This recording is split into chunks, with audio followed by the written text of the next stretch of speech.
കണയം ശ്രീകുറുമ്പ ഭഗവതി ക്ഷേത്രത്തിൽ കാളവേല പൂരം മഹോത്സവങ്ങളുടെ ഭാഗമായി കൂത്തുവഴിപാടുകൾ പുരോഗമിക്കുന്നു. നിരവധി ഭക്തജനങ്ങൾ ക്ഷേത്രത്തിൽ സന്നിഹിതരായിരുന്നു.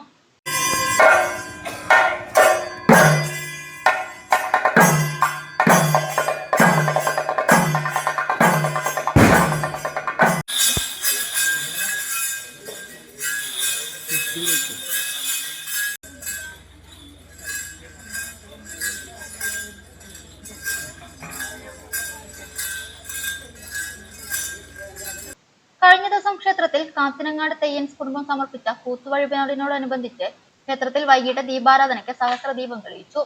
നിരവധി ദൃശ്യമാധ്യമങ്ങളിലൂടെയും വേദികളിലൂടെയും പ്രശസ്തിയാർജിച്ച തൃശൂർ മതിക്കുന്നിലമ്മ വീരനാട്യ സംഘത്തിന്റെ നയനമനോഹരമായ കലാപരിപാടിയും ക്ഷേത്ര മൈതാനത്തിലെ പ്രധാന വേദിയിൽ നടന്നു.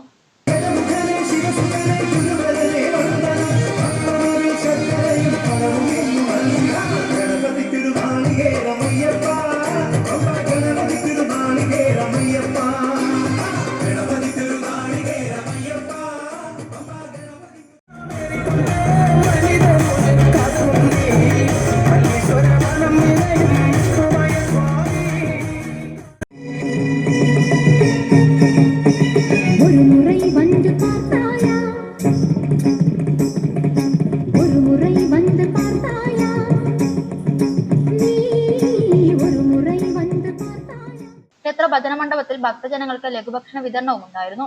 വള്ളുവനാട്ടിലെ കീർത്തികെട്ട കണയത്തുകാവിൽ ഫെബ്രുവരി 11 കാളവേലയും 12 പൂരമഹോത്സവവും ആഘോഷിക്കും.